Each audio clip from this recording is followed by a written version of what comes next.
This is part 2 of an open letter to the school system from an autistic and ADHD perspective. I'm autistic ADHD myself. I'm a registered teacher, developmental educator, non-ABA specialist behaviour practitioner, and I've been working for 20 years in this system.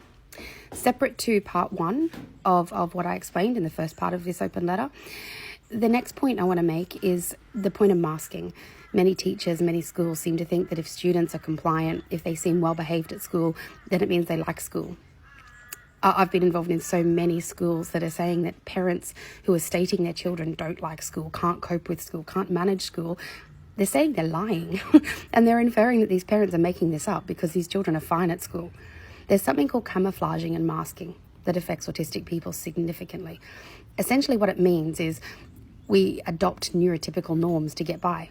There is a large majority of autistic children who don't know how to manage at school, so they suppress all of their needs. They shut down their body and they just get by, and they play the role of a good student.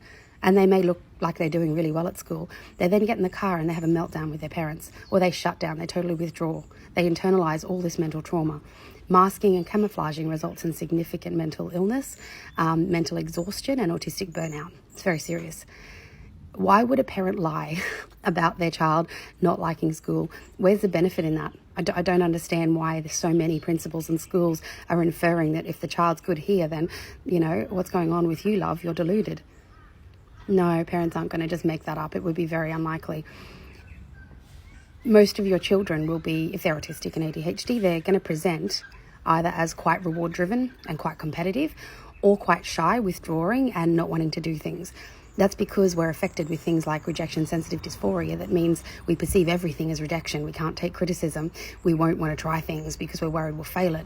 If you infer that we might fail something or we can't do something, then we might get irrationally angry because we go into a meltdown. And in a meltdown, we can't control what's happening.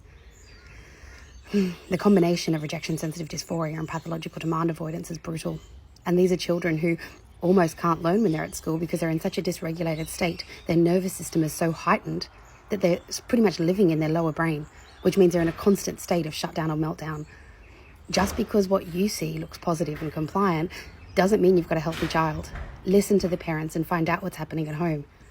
It's really scary that schools don't understand autism. They don't know about inertia, about masking, about camouflaging. They don't understand about PDA, RSD, or reward deficiency.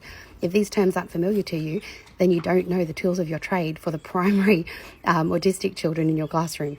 Please learn, educate yourself. Specific learning disorders as well. So important as a teacher. This is your gig.